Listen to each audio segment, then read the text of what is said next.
Malgrat estigui al contrari, un dels punts més forts d'Akira Toriyama a l'hora d'escriure Bola de Drac era la seva coherència a l'hora de desenvolupar combats i personatges. En aquest canal s'analitzarà des d'una perspectiva enfocada exclusivament en el manga, l'única font canònica, i comprovarem com sovint les guies oficials no entenien l'obra i la feien semblar molt pitjor del que era en realitat. Benvinguts al que serà el primer d'una sèrie de vídeos dedicada a explicar els diferents estats i formes dels Saiyans que veiem a la sèrie, tal i com les entenc jo. Lògicament, començarem per l'estat base, o dit d'una altra manera, l'estat natural en el que neixen i moriran la infinita majoria de guerrers de l'espai. En aquest estat, els Saiyans solen tenir l'aparença d'un ésser humà amb certes particularitats, cosa que és lògica tenint en compte que fins i tot s'hi poden reproduir. Les diferències a nivell físic són, d'una banda, els seus cabells, que sempre són foscos i que un cop els han crescut fins la mida que han de tenir ja no els canvien més, sinó és que ja neixen amb el cabell plenament format, perquè al Goku sempre el dibuixen amb tota la cabellera, per més petit que sigui, tot i que és evident que amb l'edat els va creixent de manera proporcional a com ho fan ells. La mida dels cabells depèn de l'individu i pot ser tan variada com entre els propis humans. Tenim des de calbs com el Nappa a melenuts com els Raditz. Però en forma tenen molta més varietat, ja que la seva rigidesa els permet estils que ni pagant una fortuna en llongueres no es podrien replicar, com ara els del Goku o els del Vegeta. Entrant en les diferències més importants, n'hi ha dues relacionades amb les capacitats físiques que els fan molt més diferents a nosaltres. En forma humana, els Saiyans tenen de per si molta més força que els éssers humans normals i corrents. I també tenen una cua que, si no s'entrena, representa tant el seu as a la màniga com la seva principal debilitat. Principal debilitat perquè si algú els l'agafa, queden totalment debilitats, incapaços fins i tot d'aguantar-se drets. Però as a la màniga perquè en presència d'una lluna plena els permet transformar-se en micos gegants multiplicant el seu poder per 10, forma Ozaru. Per si això fos poc, encara tenen una habilitat innata més que no es veu a simple vista, el Zenkai Power, que els enforteix cada cop que es recuperen d'unes ferides gairebé mortals. Però per poder entendre de veritat què és l'estat base d'un Saiyan, és necessari tenir en compte la definició d'un superguerrer que ens dona el manga. Segons el manga, el superguerrer només apareix un cop cada 1000 anys. Un Saiyan que supera una barrera que cap altre guerrer, sense importar com d'apte sigui per a la lluita, podrà superar mai. Lògicament, aquesta és una llegenda forjada al planeta Vegeta. Per tant, quan parla de que ni els millors guerrers poden superar aquesta barrera, hem d'entendre que es refereixen a la resta de Saiyans i, com a molt, el poc univers conegut pels Saiyans de l'època antiga. El detall que considero important d'aquesta definició és el concepte d'una barrera o límit que no es pot superar. I em pregunto, és real aquest límit? O només existeix als mites i tal i com diuen a 1000 capítols de l'anime de Bola de Drac, sobretot a GT i Super, els Saiyans no en tenen de límits. Molta gent creu que el Toriyama era un mal escriptor, així que també podria ser que això ho digués a Namek però després se n'oblidés. O no? Els qui seguiu aquest canal ja sabeu què en penso del mestre Toriyama. Així que ja deveu intuir per on aniran els trets. La resposta a aquestes preguntes ens la dona el Vegeta, quan explica com es va aconseguir convertir en superguerrer just abans de començar a lluitar contra la 19. Segons ens explica, es va entrenar i entrenar fins que va topar amb el límit de l'estat base, i després d'un temps sense progressar gens ni mica, per la impotència i la ràbia que sentia cap a ell mateix, se li va despertar l'atac de ràbia i frustració que el va permetre arribar a superguerrer. Aquesta explicació ens diu diverses coses que ens en permeten entendre unes quantes més.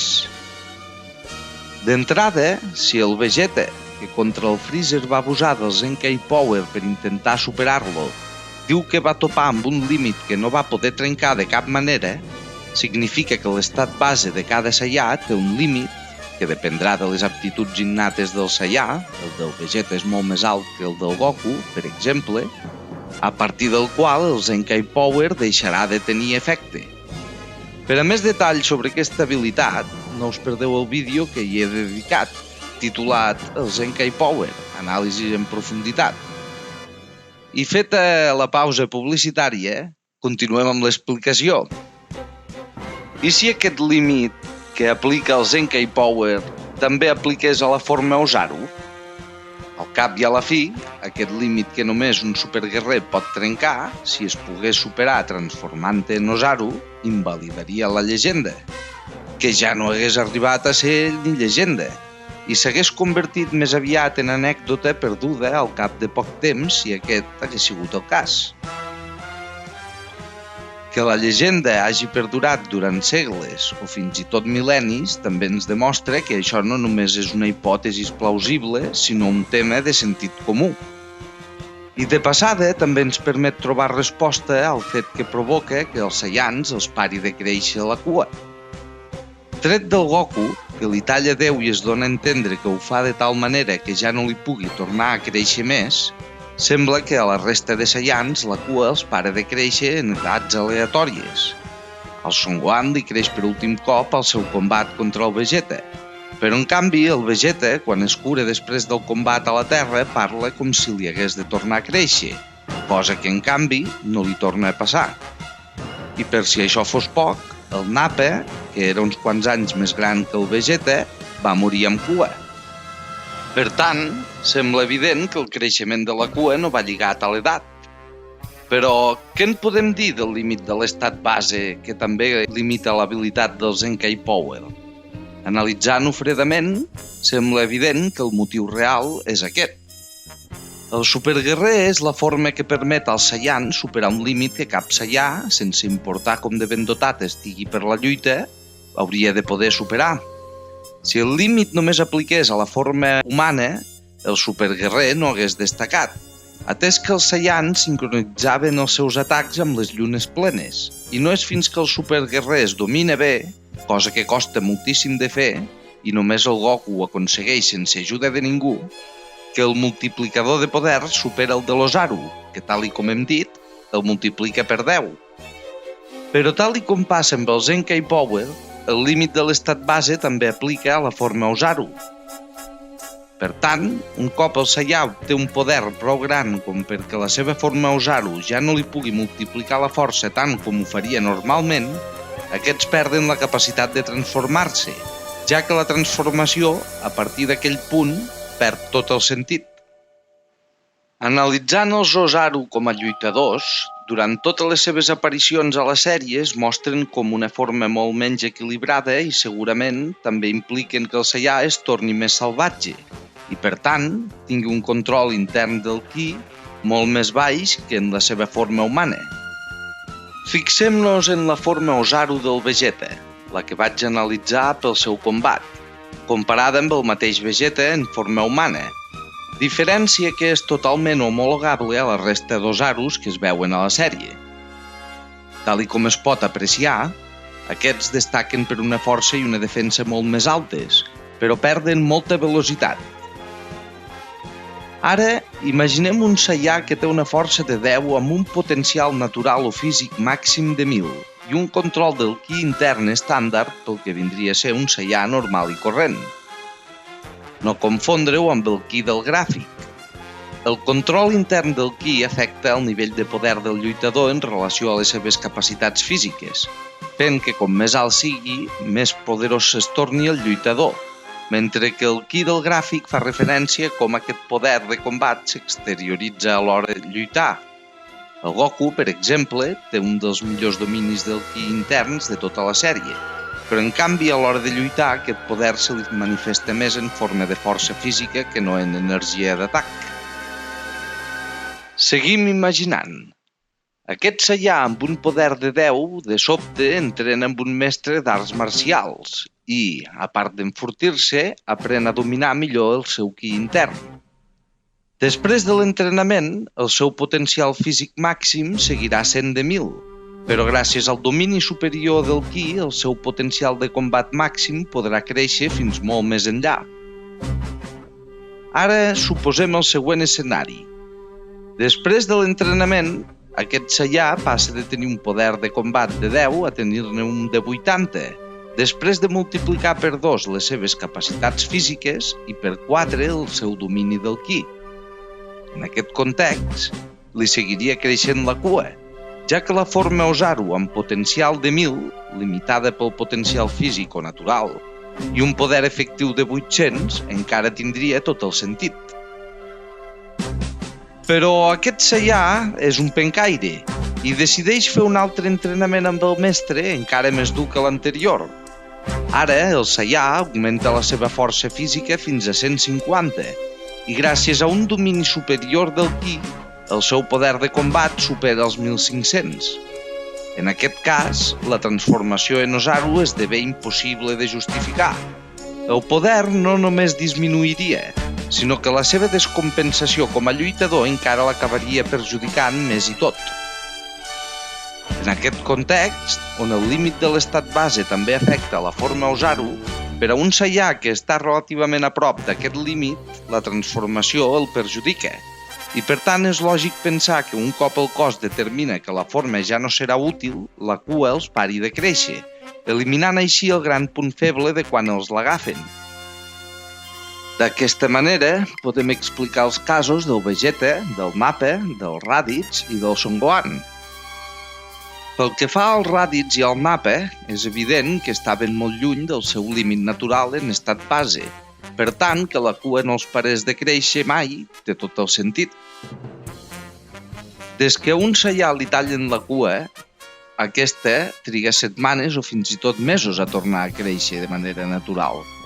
Al Son Gohan li talla el cor petit durant l'any d'entrenament abans de l'arribada dels guerrers de l'espai i no li torna a créixer fins al combat contra el Vegeta. Personalment, crec que el creixement de la cua se li va accelerar degut a la tensió de la lluita. Té sentit que si el cos pot aturar-ne el creixement, també el pugui accelerar en cas de necessitat. I d'altra banda, que tant el Son Gohan com el Vegeta els pari de créixer al mateix moment i que siguin els únics Saiyans de tot el manga a qui veiem com els para de créixer de manera natural, ens confirma tot el que he explicat fins ara. L'únic que tenen en comú el Son Gohan i el Vegeta, pel que fa al moment que els para de créixer la cua, és que durant la saga del Freezer incrementen el seu poder varis cops, apropant-se molt al límit físic de l'estat base. Per tant, queda demostrat un cop més a través dels petits detalls que el Toriyama era un gran escriptor. No hi posava èmfasis per no trencar el ritme frenètic de l'obra ni avorrir a part dels seus lectors, però els cuidava el suficient com perquè qui tingués ganes de remenar rocs pogués veure recompensat el seu esforç. Estaria bé saber què passa en cas que un Saiyan arribi al nivell on la cua no torna a créixer, però sense que ningú li l'hagi tallat. Li cauria? Deixaria de transformar-se? O senzillament es transformaria malgrat perdre poder? Sobre això no he vist que el manga ens doni gaires pistes, així que ho deixo al terreny de l'especulació de cadascú.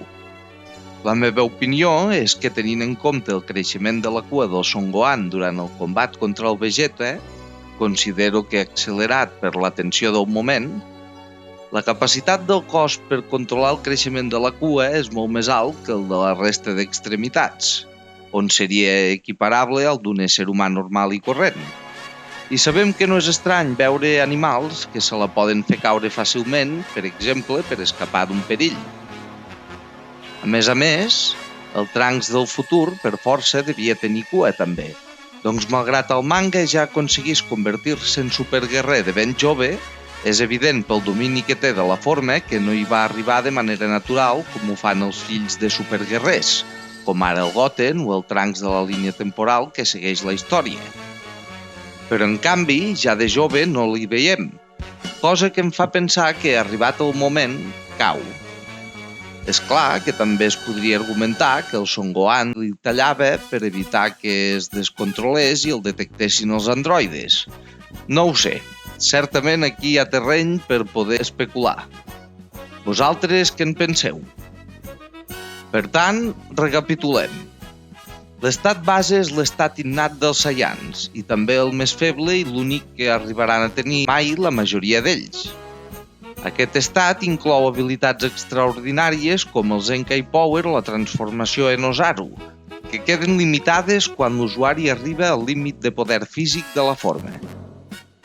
Un cop s'arriba a aquest límit, no només aquestes habilitats desapareixeran, sinó que el Saiyan no podrà augmentar més el seu poder via entrenaments físics per més que s'hi esforci. Només ho podrà fer entrenant el domini del ki intern, és a dir, a través de la meditació, i eliminant al màxim l'agressivitat implícita en les formes de superguerrer. I com a molt es mantindrà al màxim, tal i com ens passa als éssers humans, però amb molta més força que no pas nosaltres. I fins aquí el vídeo dedicat a l'estat base dels Saiyans. Espero que l'hagueu fruït de valent i que ens veguem als propers. Salut!